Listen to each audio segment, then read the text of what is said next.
고등학교 시절 어느 그 당시 유명한 목사님을 통해서 이러한 내용을 들었습니다. 여러분, 주님이 좋아하시는 고기가 무엇인 줄 아십니까? 저는 깜짝 놀랐습니다. 아니, 하나님이 좋아하시는 음식이 있나? 그랬더니 그 강사 목사님은 이 창세기 18장에 근거해서 주님은 소고기를 좋아하십니다. 여기 보면은 아브라함이 요리한 송아지를 가져다가 그들 앞에 두었다는 것에 근거해서 억측을 목사님이 하셨던 기억이 납니다. 좋은 송아지, 기름진 송아지, 또 엉긴 젖과 우유로 그리고 또 떡으로 그렇게 이 지나가는 나그네 셋을 대접한 아브라함. 우리가 얼굴과 얼굴을 마주하며 주님의 얼굴이 어디에 있냐면 바로 성도를 섬기는 그 섬김 속에 있다라는 것 계속 나누었고, 또 어제 좀 말씀이 충격이었죠. 하나님은 믿지 않는 사람들 또한 뒤를 봐주신다는 것. 그래서 우리가 주의 얼굴을 바라보려면 우리 소외된 이웃들의 얼굴도 봐줘야 거기서 나를 축복하시는 주의 얼굴을 볼 수 있음을 함께 나누었죠. 오늘 본문을 보시게 되면 이제 아브라함이 지나가는 나그네를 섬기다가 하나님을 만난 사건입니다. 처음에 성경 저자는 여호와께서 아브라함이 나타나시니라 라고 1절에서 말하지만 이제부터는 천천히 아브라함 관점에서 지나가는 나그네, 그리고 그들을 정성으로 섬김, 그러다가 이제 후반부에 가서야 이 온 나그네가 여호와임을 아브라함이 자연스럽게 인지하게 됩니다. 이 구약에 나타난 이 세 분의 존재, 여호와 그리고 두 천사들. 그래서 보통 학자들은 성자 하나님, 바로 그리스도의 잠깐의 현현이다, 육체적 현현이다라고 그렇게 말합니다. 매우 신비한 사건. 그러나 이 신비가 평범한 일상 속에, 어떤 일상입니까? 나그네를 섬김 속에 드러났다는 사실. 그러면 이번 주에 우리의 주제는 바로 주님의 영광을 바라보라, 주의 얼굴을 바라보는 건데요. 우리는 오늘 굉장히 평범한 원리를 배우게 됩니다. 일상의 섬김의 현장에 그토록 보고픈 주님의 얼굴이 있다는 사실입니다. 줄여서 이렇게 따라하십시오. 일상 속에 주님의 얼굴이 있습니다. 시작. 일상 속에 주님의 얼굴이 있습니다. 한 단어를 더 붙여서 일상의 섬김 속에 주님의 얼굴이 있습니다 합시다. 시작. 일상의 섬김 속에 주님의 얼굴이 있습니다. 제 목양실에 추억의 물품 하나가 있는데요. 사진 보여주시겠습니까? 20년 된 거네요. 제 첫 사랑방 이름은 W156. 훗날 1년 만에 W203으로 배가 된, 국적은 싱가포르, 또 몽골, 그리고 인도, 그리고 한국인, 그리고 그 중에 키 큰 한국인은 영어도 못하는. 근데 이 사랑방에서 매주 목요일 저녁마다 섬겼던 곳인데요. 뜨거운 찬양, 그리고 섬김이 귀한 메시지, 그리고 기도 제목. 그래서 민족은 달랐지만 전혀 한국 사람이 그립지 않도록 따뜻하게 해주었던 사랑방. 그러니까 저희 사랑방 모델의 원형이죠, 원형. 그러니까 그냥 체험한.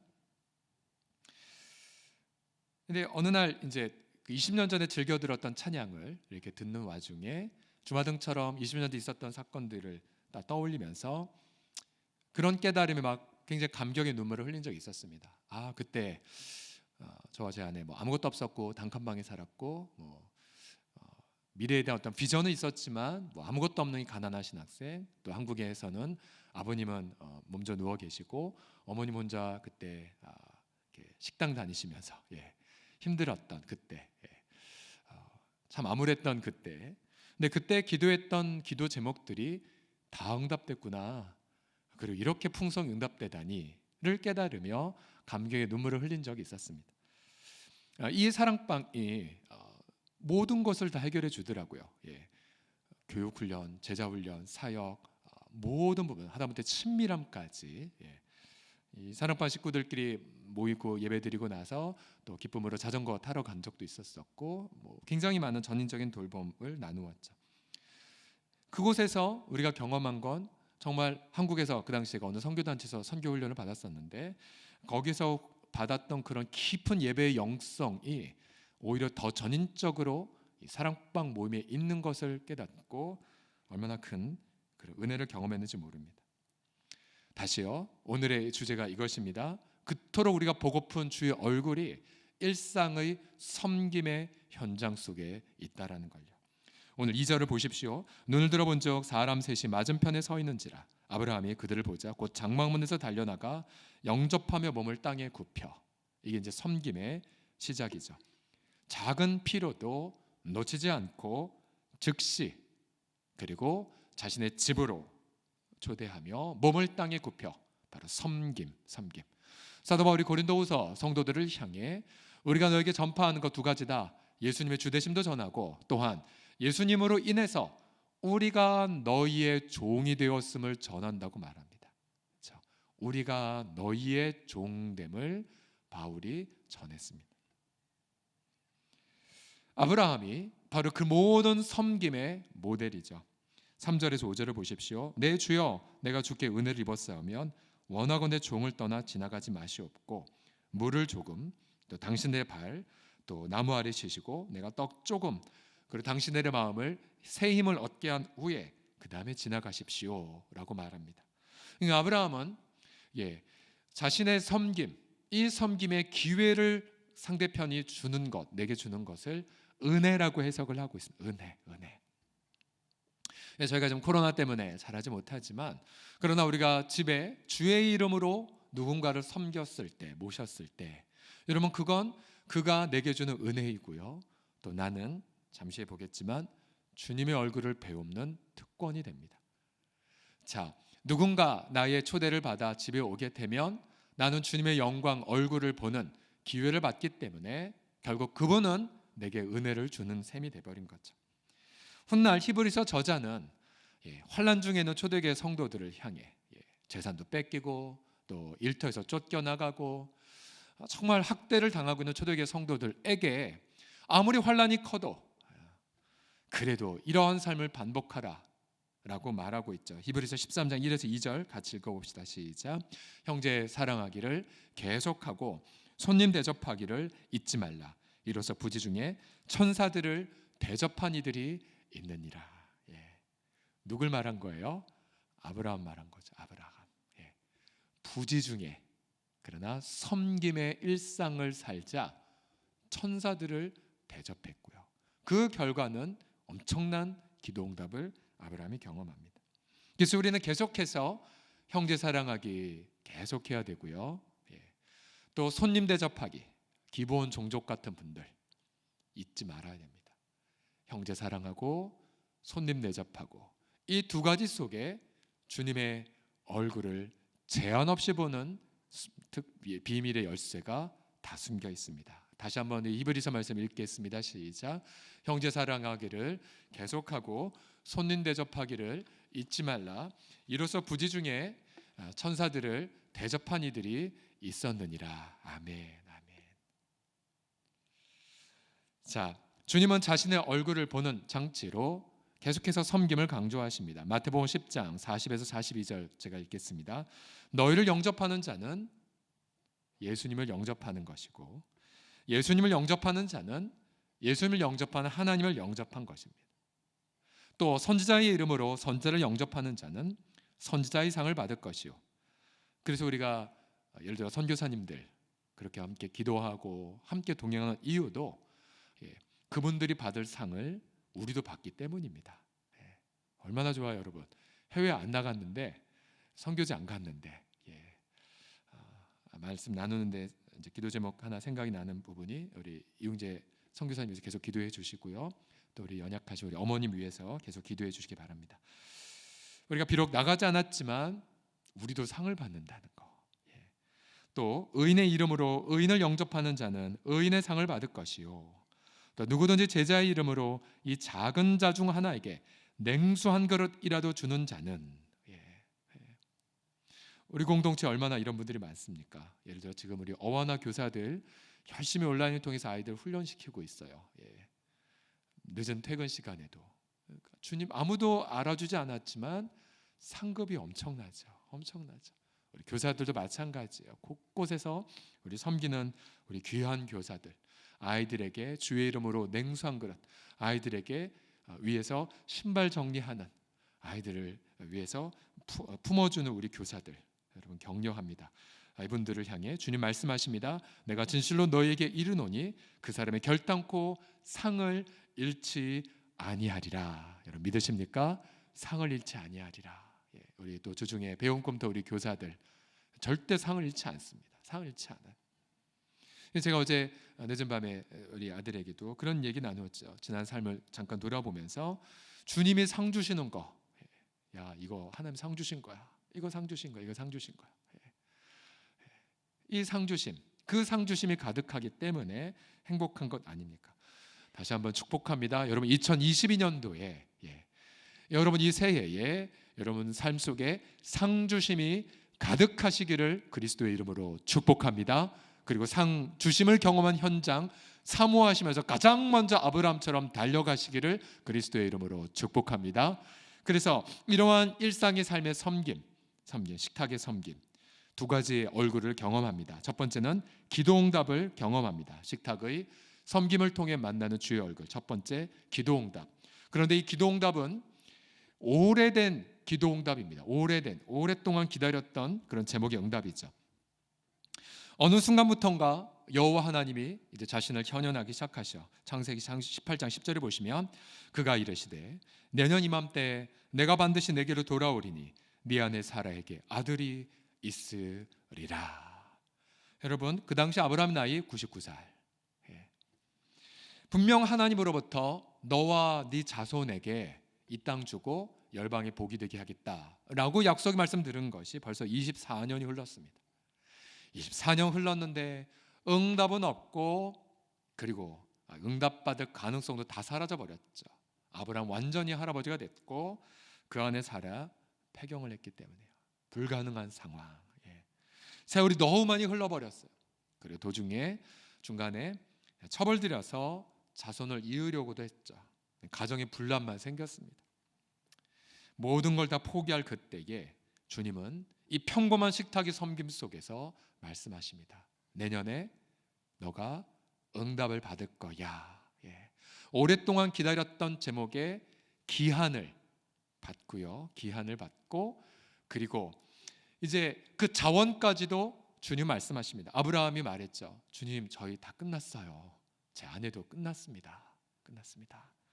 근데 하나님은 역시 약속의 기한뿐만 아니라 약속을 이루는 자원도 이렇게 말씀하세요. 14절 같이 읽겠습니다. 시작. 여호와께 능하지 못한 일이 있겠느냐? 기한이 이를 때에 내가 내게로 돌아오리니 사라에게 아들이 있으리라. 아멘. 자, 자원은 어떤 자원입니까? 하나님이죠. 하나님께 능하지 못한 일이 있겠느냐? 기한도 응답받았고요, 능력도 응답받습니다. 그래서 이때 아브라함은 믿음을 갖고 하나님을 신뢰했죠. 그래, 약속하셨기에 약속의 때에 이루어 주시리라. 또 약속하신 이가 하나님이시기에 하나님의 능력으로 이루어 주시리라. 그래서 자신과 자신의 아내가 몸이 죽은 것 같지만 하나님을 신뢰하며 마침내 100살의 아들을 선물로 받았습니다. 할렐루야. 이 응답이 어디에 있었습니까? 바로 평범한 일상의 섬김 속에 부어지게 됐죠. 그래서 제가 처음 초창기 많이 말씀드렸지만 정말 내가 모든 자원들이 사라졌을 때에 그리고 뭔가 응답이 필요한 시점 그리고 낙담이 됐을 때 두 가지 때문이죠. 하나님 언제요? 하나님 어떻게 해요? 제가 보기에 불가능한데 여러분 그때 어떻게 하시라고요? 아브라함처럼 주의 이름으로 누군가를 극진히 섬겨보십시오. 두 가지 섬길 수 있죠. 성도들 섬길 수 있고요. 또 다른 기본 종족을 섬길 수 있습니다. 그럼 어느 순간 섬김의 현장 속에 하나님이 임하셔서 놀라운 응답을 경험을 하게 됩니다. 놀라운 응답을. 일상의 삶에서 주님이 이렇게 임재하시는 것, 그래서 유진 피터슨은 이것을 일상의 신비라고 말하죠. 일상의 신비. 예배당 안에 갇히지 않고 주일날에 갇히지 않습니다. 왜요? 하나님 온 땅에 충만하시기 때문에. 예를 들어 우리가 주 안에서 우리가 부모에게 공경을 다하는 이유도 여기에 있죠. 제가 여름 휴가 때 저 양가 부모님 세 분 계시니까 이제 함께 어디 놀러 가거나 함께 섬기면, 재작년이었네요. 함께 저쪽 문경 쪽으로 세 분 모시고 휴가 갔다가 오는 길에 차에서 운전하고 있는데 저희 장모님이 막 축복을 하시더라고요. 목사 이렇게 공경했으니 축복 받을 거야 하면서 막 장모님이 성령 충만하시면서 이렇게 축복을 갑자기 문득 하셨었어요. 저는 운전하면서 아싸 하고 굉장히 좋아했었죠. 축복이 일상의 삶 속에 누구의 입을 통해 임하는 부분들. 그래서 우리가 예전 부흥 목사님들이 이런 말씀 많이 하셨죠. 주의 종 잘 섬기면 복 받습니다. 주의 종 잘 섬기면 복 받습니다. 사실 이거를 제가 얘기하는 건 굉장히 어색합니다. 왜냐하면 저에 해당하는 거니까. 근데 저는 이거를 더 확대시켜서 얘기하면 어색하지 않다고 생각합니다. 여기서 주의 종을요, 목회자들은 기본이겠지만 그러나 복음을 섬기고 사랑으로 헌신한 분들로 확대 적용해 보십시오. 예를 들어 우리 섬김이들 주의 종들이잖아요. 마을장님들 주의 종들이잖아요. 역시 주님의 이름으로 섬겨 보십시오. 그런 과거 부흥 목사님들이 늘 선포했던 주의 종 섬기면 복 받습니다를 아브라함도 주의 종인지를 모르고 섬기다가 엄청난 복을 받은 것처럼 동일하게 목양을 헌신한 우리 섬김이들을 여러분이 섬길 때에 여러분 그곳에서 기가 막힌 기도응답 그리고 기도의 응답의 자원을 응답받게 하실 줄을 믿습니다. 여러분 그래서 우리 방학 숙제 드리잖아요. 지금 사랑방교회가 지금 방학 중에 있지만 여러분 오히려 이렇게 하셨으면 좋겠어요. 우리 사랑방 식구들이 방학 기간에 섬김이 좀 챙겨주세요.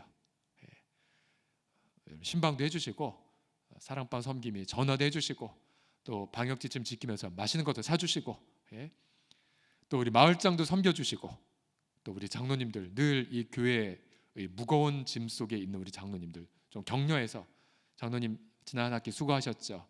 제가 신방하여 드리겠습니다. 격려해 드립니다. 좀 해보십시오. 사랑방 식구들이 좀 주의 종들을 섬겨주십시오. 자 마지막으로 식탁의 섬김을 통해 만나는 주님의 얼굴이 무엇이냐면요, 친밀한 기쁨의 교제입니다. 같이 따라하십시오. 친밀한 기쁨의 교제. 시작. 친밀한 기쁨의 교제. 친밀함 그리고 기쁨.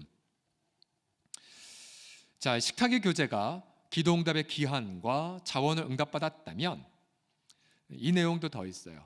친밀함이 오고 가요. 친밀한 기쁨이. 예를 들어서 사라는 장막문 뒤에서 이런 낯선 나그네 근데 갑자기 여호와의 이름으로 응답 주는 걸 보고는 속으로 웃었습니다. 18장 12절 보시면 사라가 속으로 웃고 이르되 속으로. 여러분 속이라고 말했다면 소리는 들리지 않았지만 그러니까 입가에 어떤 미소. 내용은 이거죠. 내가 노쇠하였고 내 주인도 늙었는데 내게 무슨 즐거움이 있겠느냐. 두 가지 다 예측이 되겠죠. 체념. 이렇게 기다렸는데 90년 가까이 기다렸는데 무슨 응답. 또 한 가지는 그래도 혹시 기대감이 있었을 거야. 기대감과 체념과 기대. 하나님 말씀하세요. 너 웃었구나. 사라가 두려워서 저 웃지 않았습니다. 아니 너 웃었어. 하나님이 혼내려고 하신 건 아니었었어요. 하나님은 너 웃음 속에 있는 의미 다 알아. 너 많이 기다렸지. 그리고 너 기대감 갖고 있지. 내가 네 마음 알아. 이런 뜻이죠. 하나님이 공감하시고 그리고는 그 다음 해에 사라의 태를 열어 아들을 선물로 주십니다. 아들을 선물로 받고 이제 사라가 이렇게 고백합니다. 21장 6절에 가보시면 사라가 이르되 하나님이 나를 웃게 하시니 듣는 자가 다 나와 함께 웃으리로다. 웃게 하시는 하나님. 제가 어제 우연히 기독신문 보니까 어느 교회 표어가 이거더라고요. 하나님이 나를 웃게 하시니 듣는 자가 나와 함께 웃으시로다. 교회 표어예요. 어느 교회, 저 지방인 어느 교회. 정말 공감이 돼요. 웃게 하신 하나님, 웃게 하신 하나님. 왜 웃게 하세요? 체념했는데 소망을 주셨고요. 약간의 기대를 가졌는데 감당 못할 응답을 주신 하나님. 일상의 삶의 이 평범한 섬김 속에 임재하신 분을 통해 웃게 하신 하나님. 하나님은 정죄하지 않으셨어요. 그리고 웃게 하셨죠. 일상의 모든 하다못해 남에겐 감추고 싶은 나의 지나가는 상념 하나조차도 웃음의 응답으로 바뀐다는 거. 얼마나 우리 하나님 아버지가 좋습니까? 정죄하지 않고. 미안하네, 우리 아이들한테 잔소리했던 제 모습이 비춰져서. 우리 하나님은 잔소리하지 않으십니다. 우리 아버지 하나님은 공감하시죠. 아버지로서 공감하고 격려하고 응원하고, 그리고 모든 하다못해 어리석어 보이는 생각조차도 기쁨의 친밀로 바꾸시는 아버지 하나님. 그래서 결국 그 태어난 아들의 이름을 여러분 뭐라고 지었습니까?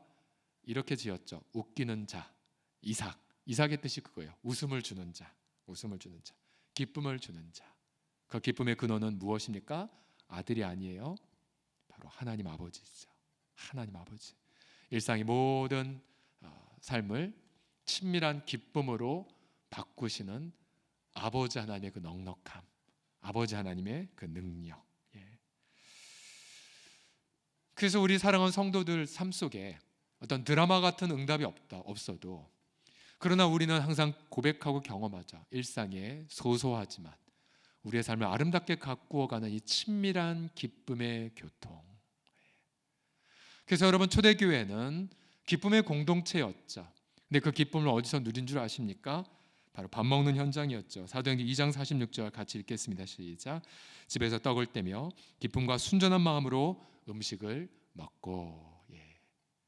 기쁨과 순전한 마음으로 밥을 먹는, 바로 이러한 현장 속에 친밀함이 오고 가고 기가 막힌 기도의 응답들, 초대교회 성도들이 누렸던 기가 막힌 응답이 무엇이었습니까? 바로 앞절 보시면 사도행전 2장 42, 43절 보시면 그들이 사도의 가르침을 받아 서로 교제하고 떡을 떼며 오로지 기도하기를 힘쓰니라. 보세요, 사람마다 두려워하는데 사도들을 말미암아 기사와 표적이 많이 나타나니. 지극히 평범한 일상 속에 하나님의 기가 막힌 응답들이 있는 삶. 저는 저와 여러분이 올해 이런 일상의 평범한 섬김 속에서 제한 없는 기도의 응답을 누리고, 바로 그 속에서 여러분이 코로나의 암울함을 넉넉하게 이겨내는 그런 충분한 친밀함의 기쁨의 교제를 나누시기를 예수님의 이름으로 선포합니다. 여러분, 그러고 보면 인류의 가장 영원한 숙제인 죄 문제와 사망의 과제를 해결받는 장소도 식탁이었던 것 아십니까?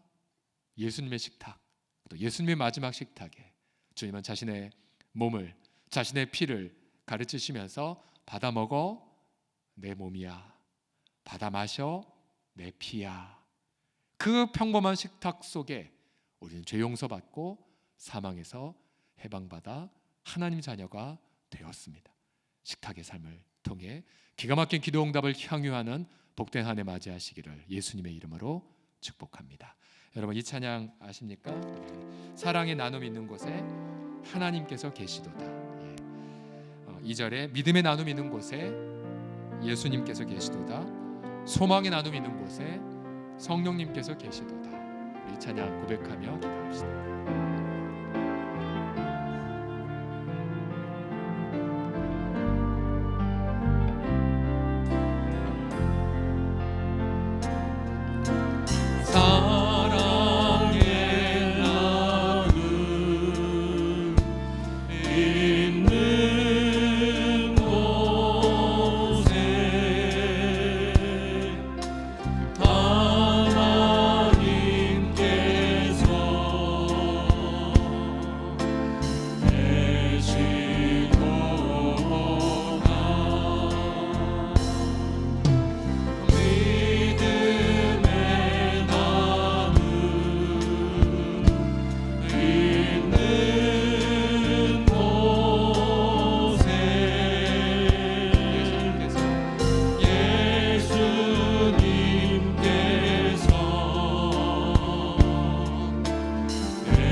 일상의 섬김 속에 우리 주님이 함께 계심을 믿으십니까?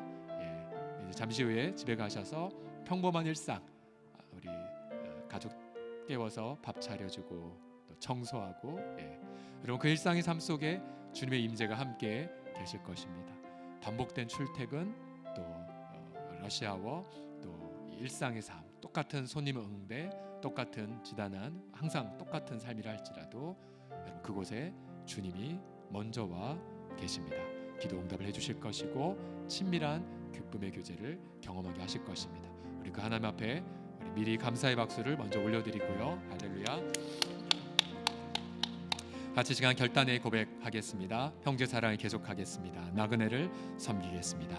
또 이미 그 섬김의 현장 속에 있는 분들, 여러분 오늘 많이 좀 격려 전화 좀 해주십시오. 섬기 많이 격려해 주시고요. 우리 마을장님도, 우리 장로님들도, 우리 부목사님들도 많이 격려해 주십시오. 우리 합심하여 결단의 고백, 또 감사의 고백 드리겠습니다. 살아계신 아버지 하나님 감사드립니다. 우리 주 예수 그리스도요 감사드립니다. 이 세상의 모든 나 여호와는 온 땅에 충만하지 아니